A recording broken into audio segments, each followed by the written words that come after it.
Hello everyone. मैं हूं आदर्श गुपावत। Start करते हैं हम आज का लेक्चर। आज का लेक्चर होने वाला है प्रोफेशनल इथिक्स सब्जेक्ट के एक टॉपिक के ऊपर, जो कि होने वाला है अभिलेख न्यायालय या कोर्ट ऑफ रिकॉर्ड। अभिलेख न्यायालय या कोर्ट ऑफ रिकॉर्ड किसे कहते हैं? कौन सा न्यायालय अभिलेख न्यायालय या कोर्ट ऑफ रिकॉर्ड होता है? इन्हें अभिलेख न्यायालय या कोर्ट ऑफ रिकॉर्ड कहाँ बताया गया है? इनको कहाँ घोषित किया गया है?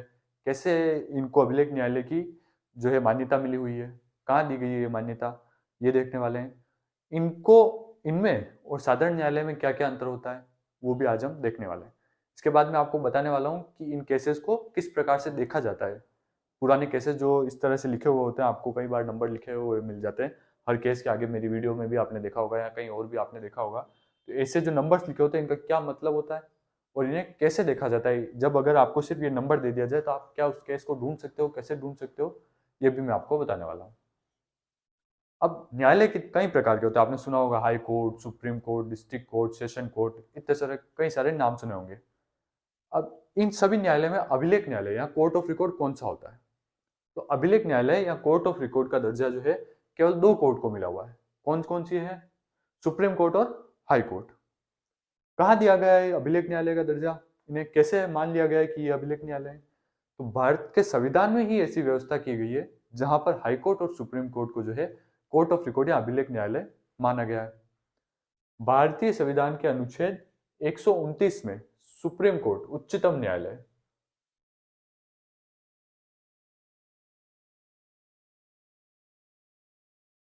और अनुच्छेद 215 में हाई कोर्ट उच्च न्यायालय।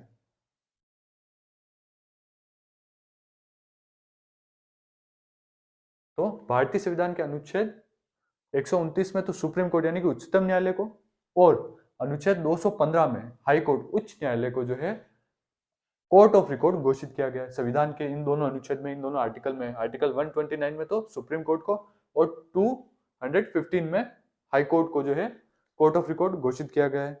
और भारत के संविधान में ही एक लाइन इसके साथ और लिखी गई है। एक पहले तो ये बताया गया है कि सुप्रीम कोर्ट जो है और हाई कोर्ट जो है अभिलेख न्यायालय होंगे, इसके साथ एक लाइन और लिखी गई है। वो लाइन क्या लिखी गई है? वो लाइन ये लिखी गई है कि इन कोर्ट्स को अपने अवमान के लिए, अवमान यानी कि कंटेम्प्ट, अपने कंटेम्प्ट के लिए दंड देने की शक्तियां सहित अन्य सभी शक्तियां भी प्राप्त होगी। कंटेम्प्ट यानी कि जैसे आपने कई बार मूवीज में भी देखा होगा, जोली एलएलबी में, कि जो है उसका क्लाइंट जो है जज के ऊपर जूता मार देता है, या ऐसा कोई भी काम होता है जिससे न्यायालय की गरिमा को कम किया जाता है, तो ऐसी स्थिति को जो है कोर्ट जो है कोर्ट का अपमान मानेगी, उसे कंटेम्प्ट की कार्रवाई करेगी, उसके ऊपर अवमान की कार्रवाई करेगी। तो अवमान की कार्रवाई जो है वो सुप्रीम कोर्ट और हाई कोर्ट कर सकता है। किसी भी व्यक्ति के खिलाफ अपने अवमान की कार्रवाई कर सकता है। जैसे किसी ने कोर्ट के लिए बोल दिया कि ये जज है जो पैसे लेकर के काम करता है, या सही निर्णय नहीं देता है, या ये जो है पक्षपात करता है, ऐसा अगर कोई बात कह देता है न्यायालय में, या उनका न्यायालय की गरिमा को कम कर देता है, ऐसी बात करता है, तो उसे अवमान का दोषी माना जाता है, कंटेम्प्ट का दोषी माना जाता है, और उसके ऊपर कंटेम्प्ट की कार्रवाई होती है। ये बात भी संविधान के अनुच्छेद में लिखी गई है, 129 और 215 में। अब मैं आपको एक सुप्रीम कोर्ट के केस के बारे में बताता हूं। Ashwini Kumar Ghosh versus Arvind Ghosh, AIR 1953 SC 73, supreme court 73। इस केस में खुद सुप्रीम कोर्ट ने, उच्चतम न्यायालय ने खुद जो है अभिलेख न्यायालय की पहचान के बारे में दो चीजों के बारे में बताया गया, दो बातें बताई गई। पहली तो ये बात कि अभिलेख न्यायालय जो होगा, अभिलेख न्यायालय की समस्त निर्णय एवं कार्यवाही को लिखित रूप में होगी और इन्हें सदा के लिए सुरक्षित रखा जाएगा। आप लोग के स्टूडेंट है, आपने AIR लाइब्रेरी तो देखी होगी, या नहीं देखी होगी तो आप अपने नजदीकी कोर्ट में या जहां पर भी AIR लाइब्रेरी है वहां जाकर के देखिए। मैं आपको एक बताता हूं, आपको इस टाइप की बुक्स मिल जाएगी वहां पर। आपने बुक्स देखा होगा, जो भी सुप्रीम कोर्ट हाई कोर्ट की जो भी केसेस होते हैं उनको सदा के लिए, हमेशा के लिए सुरक्षित रखा जाता है। क्यों सुरक्षित रखा जाता है?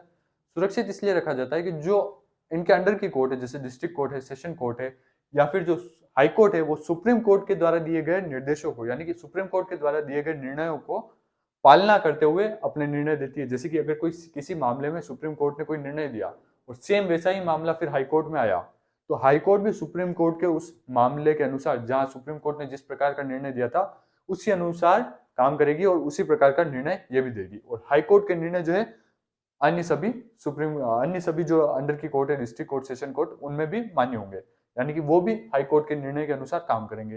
और हाई कोर्ट जो है सुप्रीम कोर्ट के निर्णय के अनुसार अपने निर्णय देगी। जब कोई नया मामला आता है जैसा पहले कभी नहीं हुआ, और उस मामले में अगर सुप्रीम कोर्ट ने कोई फैसला दे दिया और उसके बाद वैसा ही कोई मामला हाई कोर्ट में आया, किसी और कोर्ट में आया, तो वो इस सुप्रीम कोर्ट के मामले को देख करके उसी प्रकार का निर्णय दे सकती है। अब आपको जो ये सुरक्षित रखने वाली बात है कि इनकी समस्त कार्रवाइयों को सुरक्षित रखा जाता है सदा के लिए। क्यों रखा जाता है? ताकि अन्य जो कोर्ट है वो उसे पूर्व निर्णय के रूप में मान सके और उन निर्णयों को देख करके अपना निर्णय दे सके। अब जब आप एआई लाइब्रेरी में जाएंगे तो उसमें आपको इस टाइप की बुक्स मिलेगी ढेर सारी। इस बुक्स के ऊपर यहाँ एक तो ईयर लिखा होता है और इसके वॉल्यूम लिखी होती है कि वॉल्यूम 1, 2, 3, इस तरह की 1st, 2nd, 3rd तीनों वॉल्यूम लिखी होती है। और भी अगर किसी साल में ज्यादा केसेस है तो ज्यादा वॉल्यूम भी हो जाएगी। उस तरह से ईयर भी लिखे होंगे और यहाँ पर जो है कोर्ट का नाम लिखा होगा कि सुप्रीम कोर्ट के हैं या हाई कोर्ट के हैं। इस प्रकार की आपको एक बुक मिल जाएगी। जैसे कि हम इसी को एग्जांपल ले लेते हैं, Ashwini Kumar Ghosh versus Arvind Ghosh, AIR 1953, SC 73। SC का मतलब है सुप्रीम कोर्ट। तो जब आप लाइब्रेरी में जाएंगे तो आपको ये पूरा नाम मिला हुआ है केस का। अब इस केस को आपको अगर ढूंढना है तो आपको क्या करना होगा? सबसे पहले AIR देखना होगा कौन सा है, 1953।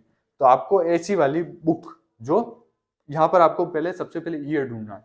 कौन सा ईयर ढूंढना है? 1953 वाला। 1953 की आपको बुक्स मिल जाएगी।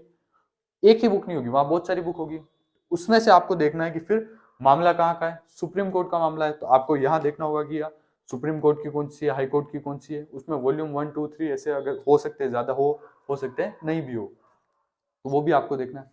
उसके बाद आपको क्या देखना है? उसके बाद आपको केस का नाम देखना है, अश्विन कुमार घोष वर्सेस अरविंद घोष। इस बुक को जैसे ही आप खोलेंगे कुछ ही आगे जाकर के आपको इंडेक्स मिल जाएगी।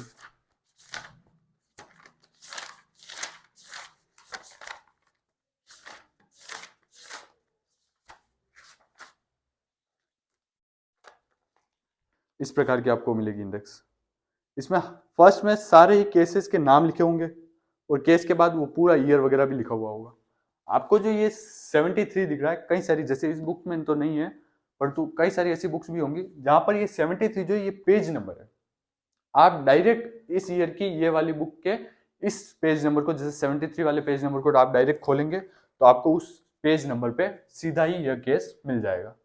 इसी प्रकार जैसे इसमें ये नहीं दे रखा है क्योंकि ये वो बुक नहीं है, थोड़ी अलग है, परंतु आपको ऐसी बुक्स काफी सारी मिल जाएंगी जिसमें आपको कुछ नहीं करना होता है, सिर्फ अपना ईयर देखना होता है। ईयर के बाद सीधा देखना होता है कि सुप्रीम कोर्ट का है या हाई कोर्ट का है, वो वाली बुक लेनी है और उस बुक में पेज नंबर यहाँ लास्ट में लिखा हुआ है, वो पेज नंबर खोलना है। पेज नंबर खोलते ही आपको यही केस सबसे फर्स्ट में देखने को मिल जाएगा।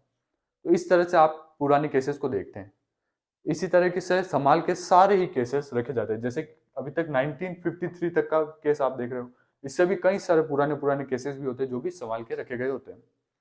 तो ये बात तो पहली कही गई थी कि इसके समस्त निर्णय और कार्यवाही को लिखित में होती है और इन्हें सदा के लिए सुरक्षित रखा जाता है ताकि जो अधीनस्थ न्यायालय है वो इसे पूर्व निर्णय के रूप में इस्तेमाल कर सके। दूसरी बात सुप्रीम कोर्ट ने क्या कही थी? दूसरी बात सुप्रीम कोर्ट ने कही थी कि ऐसे न्यायालय अपने अवमान के लिए, अपने कंटेम्प्ट के लिए दोषी व्यक्ति को दंडित कर सकता है। यही बात मैंने आपको यहाँ पर भी बताई थी कि सुप्रीम कोर्ट और हाई कोर्ट के पास ये पावर होती है कि उनकी गरिमा को कम करने वाले व्यक्ति के खिलाफ वे कंटेम्प्ट की कार्रवाई कर सकते हैं, कंटेम्प्ट का एक्शन ले सकते हैं। आपको आज की वीडियो कैसी लगी ये मुझे कमेंट करके बताएं। नेक्स्ट किस टॉपिक पर आप अपना वीडियो चाहते हैं ये भी मुझे कमेंट करके बताएं। Thank you.